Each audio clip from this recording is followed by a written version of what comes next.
থেকে যেতে পারে কজন? প্রচলিত এই কথাটা নিয়ে ভাবছিলাম। ভাবতে গিয়ে কিছু বিশ্লেষণ মাথায় এলো। আমাদের সমাজ ব্যবস্থা অনুযায়ী মেয়েরা বিয়ের পর শ্বশুরবাড়িতে আসে সংসার করতে। সেই সংসারের প্রতিটি মানুষ নতুন বিয়ে হয়ে আসা মেয়েটির সঙ্গে কেমন ব্যবহার করবে সেসব আগে থেকে থাকে অজানা। প্রত্যেকে যদি মেয়েটিকে আপন করে নেয়, ভালো ব্যবহার করে, তো মেয়েটির ভাগ্য সুপ্রসন্ন। যদি তার অন্যথা হয়, খারাপ ব্যবহার, অশ্লীল শব্দ প্রয়োগ, এমনকি মারধর পর্যন্ত, এরপরে কোনো মেয়ে অসহ্য যন্ত্রণা সহ্য করতে না পেরে শ্বশুরবাড়ি ছেড়ে চলে যায়। কেউ বা আত্মহত্যা করে। আর যে মেয়েরা এসব সহ্য করেও শ্বশুরবাড়িতে থেকে যায়, তাদের আপাত দৃষ্টিতে ধৈর্যশীল, ভালো, এইসব অভিধায় ভূষিত করে সবাই। কিন্তু কেন যন্ত্রণা সহ্য করেও থেকে যায়, এর নেপথ্য ঘটনা কি? আসুন বিশ্লেষণ করা যাক।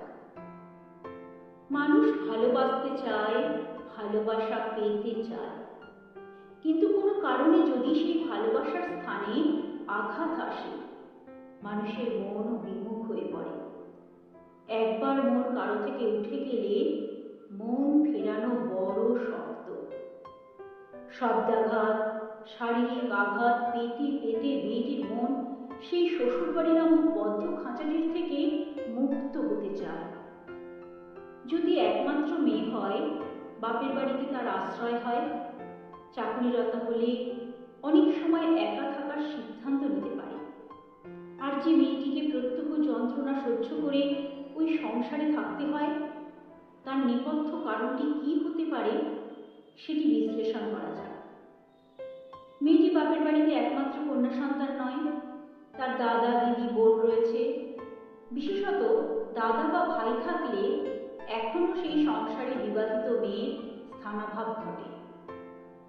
যদিও আইনে রয়েছে সম্পত্তিতে ছেলে মেয়ে সমান অধিকার, কিন্তু আইন আর বাস্তব সমাজ ব্যবস্থা সম্পূর্ণ ভিন্ন পথে হাঁটে।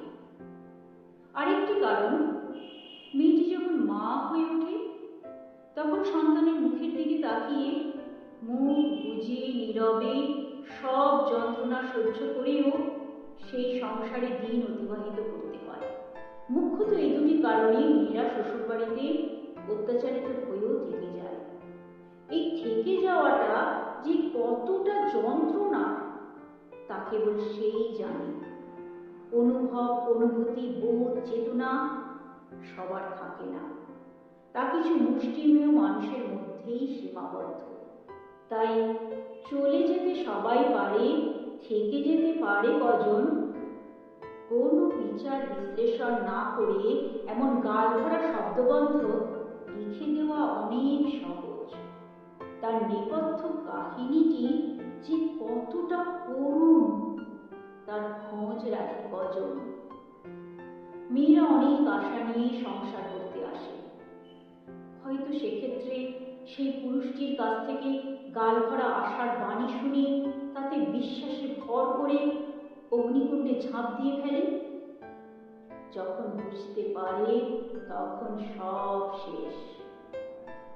যেখানে ভালোবাসা নেই, সেখানে আজীবন নিত্যদিনের কাজের মধ্য দিয়ে কাটিয়ে যাওয়া কতটা অসহনীয়, কতটা ব্যথার, সে ব্যথার সমব্যথী হতে হলে বড় মন দরকার।